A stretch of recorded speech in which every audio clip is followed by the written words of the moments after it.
Hello, it is Tuesday, the 18th of October, 2022, and because I do not know the meaning of the word irrelevant, I'm going to look at some more movies on LaserDisc that I bought recently. So here we go.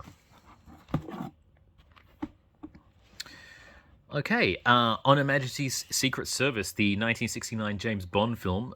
This was the sixth Bond film, the first to not star Sean Connery. George Lazenby plays Bond for the first and only time. This is a 1991 Laserdisc from MGM UA. It's a gatefold thing, so let's yeah. So yeah, some pretty good design, pretty good layout. Original artwork, original photography. Yeah.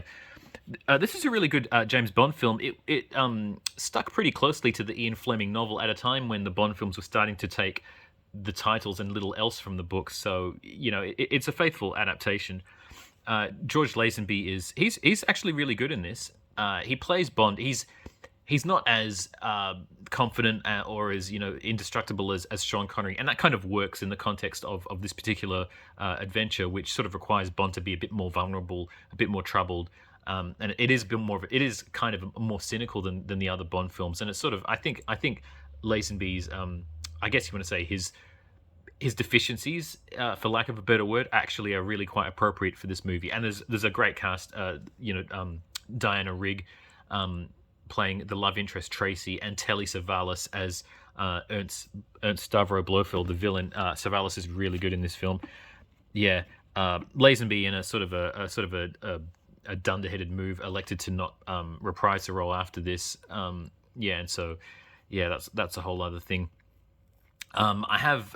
It was directed by Peter Hunt, who he edited some of the Bond films before, but he never edited any Bond films. After that, and it's got a really good John Barry score. The theme music, which is unique to this movie, is it's really really good, and there's a really good sort of remix of it years later by the Propeller Heads. That it's pretty cool. I wish I had this Laserdisc years ago. Five years ago, I met George Lazenby at a sort of a Q&A autograph signing session after a screening of On Her Majesty's Secret Service, and I got him to sign my Blu-ray of the film. I really wish I had this on hand to be signed, because it's a much better item. Incidentally, Lazenby, he was a bit sort of matter of fact and a bit grumpy until I sort of asked him questions about the Kentucky Fried Movie and Peter Bogdanovich's Saint Jack, other things he'd done, and he really perked up and was, that was a bit of an icebreaker, and it's kind of cool. I think you just ask questions, that he hasn't heard before, or hasn't movies that he doesn't really get to talk about much, and that was pretty cool. So yeah.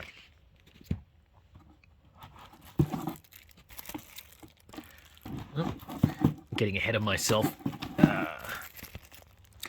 Okay, so this is The Complete Beatles. This was a documentary film from 1982. It was directed by a guy called Patrick Montgomery. It was released by MGM, and this is actually an MGM UA home video release. This film. It has a really interesting story. In the sort of the late 70s, early 80s, there was a bunch of Beatles related films that didn't actually have the actual Beatles in them. There was the god awful Sergeant Pepper movie with Peter Frampton and the Bee Gees. There was the Beatlemania movie. There was Robert Zemeckis' I Want to Hold Your Hand, which is actually a good movie. And there was a 1979 TV movie, Birth of the Beatles. So this is the this is a documentary film. So it's like an official product. It was released in 1982, so only 2 years after the murder of John Lennon. So it kind of it's. I mean, I know that there have been other Beatles documentaries since, but I think and a lot more has come out, in Beatles scholarship and such like. But I think the story that the Complete Beatles presents, I think it's broadly correct. I don't think there's anything in it that's drastically wrong or inaccurate or anything. And I think it's unfortunate because I read that when they were preparing the Beatles anthology documentary, I think Paul McCartney actually bought the rights to this movie and buried it, so to make way for the official documentary, the Beatles anthology, which was superseding this one, which is a shame. This Laserdisc is actually from 1994, so this would be the last official release this movie ever got. It's never been released on anything since then. So there's no DVD, there's no Blu-ray. It's long out of print, and I think it's a bit of a pity because there's not really. I think there's a place in the world for a digestible 2-hour Beatle documentary that sort of gives a pretty good overview of their whole career, because there isn't really anything like that. I mean, we've obviously got documentaries that cover certain chapters of the Beatles story. There's the 8 Days a Week. There's obviously Get Back, but there's not really. I mean, there is the Beatles anthology from 1995. But I mean, that's like 10 hours long. I mean, if you were going to introduce someone to the Beatles and you wanted to give them, a documentary to sort of, as an introduction to the band. I mean, you're not going to give them the Beatles anthology. That's too much of an investment. That's a bit more hardcore. So I think it's a shame. I mean, even if we never get the complete Beatles back, it would be great if we got something like it. A nice 2-hour documentary. Incidentally, it's narrated by Malcolm McDowell, and he does a really good job narrating this.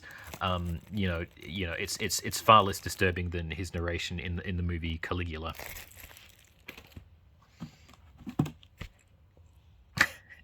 Commando, 1985 Commando. What can be said about this movie? I got to be honest. This is one of my all-time favorite movies. It's a favorite of a lot of aficionados of cheesy 1980s action movies starring Arnold Schwarzenegger, of course. This is a 20th Century Fox Laserdisc from 1996.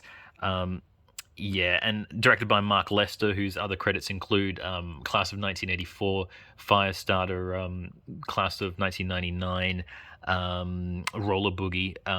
But yeah, this is, I mean, I can't really talk too much about Commando. I'm just going to turn into a gibbering wreck. It's just got so many great things, like so many great one-liners. I'm not sure, who's responsible for more, classic action movie one-liners. Stephen D'Souza, who wrote the screenplay for this, or Shane Black. It's a pretty tough competition. This is probably one of my top 5 favorite Schwarzenegger films, and we've got the great villain Vernon Wells as Bennett. Schwarzenegger's inexplicably Australian nemesis, who's he's really amusing. He's really amusing in this. Yeah, I think Vernon Wells was actually cast relatively late in the movie. I think there was another actor. It might have been Wings Hauser. I'm not sure, but yeah, Vernon Wells came in at the last minute, and they didn't have time to redesign the Bennett's costume for Vernon Wells, so he wears it, and it's very unflattering and ill-fitting. So which is kind of funny, but yeah, and there's this is just, yeah, I can't, there's so many things going on in this movie, some, intentional, some maybe not intentional. There's a whole homoerotic aspect to the relationship between Colonel John Matrix, who played by Schwarzenegger, and Bennett, who's, yeah, it's, yeah, this is a great movie. Yeah.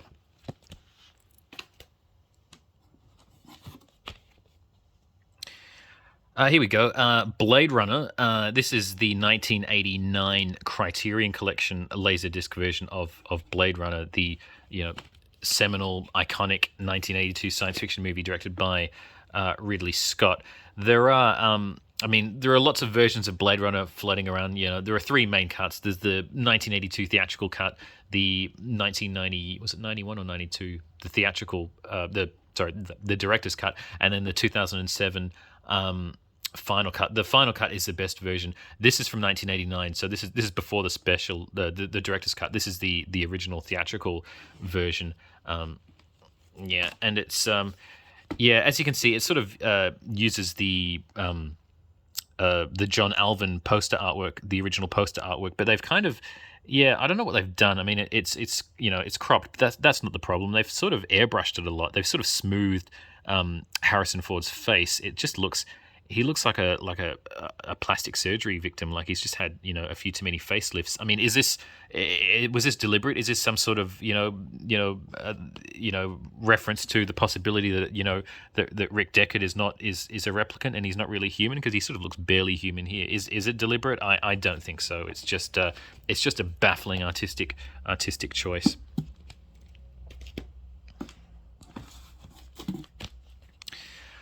Carlito's Way from MCA Universal, the 1993 Brian De Palma film. I am a huge Brian De Palma fan. He is one of my favorite directors, and I feel that he's despite the fact that he's made tons and tons of great films.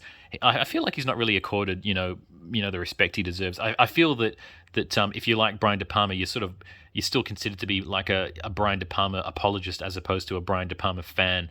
But I don't go for that. I love De Palma, and I love this movie. This would be top five De Palma for me. Al Pacino in one of his best roles as Carlito Brigante, the Puerto Rican gangster who's sort of trying to sort of put his past behind him, and he gets dragged into as happens in movies like this. Sean Penn is really good in this. Sean Penn, he plays the lawyer Dave Kleinfeld, who's like a sort of a sleazy coke snorting lawyer.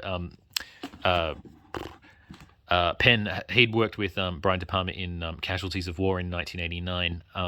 So I think he's much better in this. It's a very amusing performance. Apparently based at least visually on Alan Dershowitz, or at least Alan Dershowitz has accused them of defaming him or something. I'm not quite sure, but I think it would have been really interesting if they made a legal drama series starring Sean Penn's character from this and Jeff Goldblum's character from Deep Cover, a pair of unscrupulous coke snorting lawyers. That would have been pretty amusing.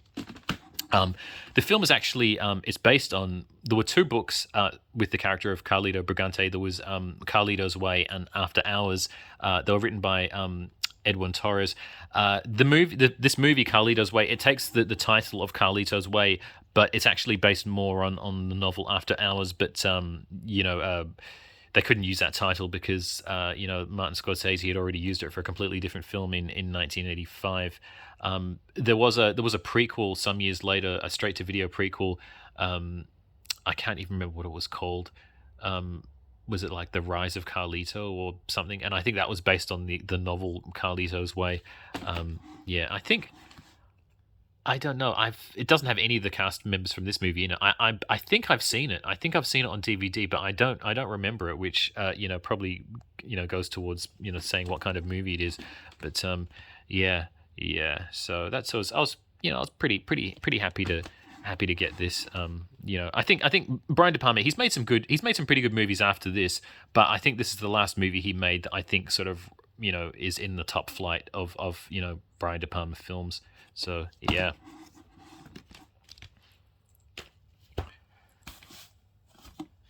So that is it.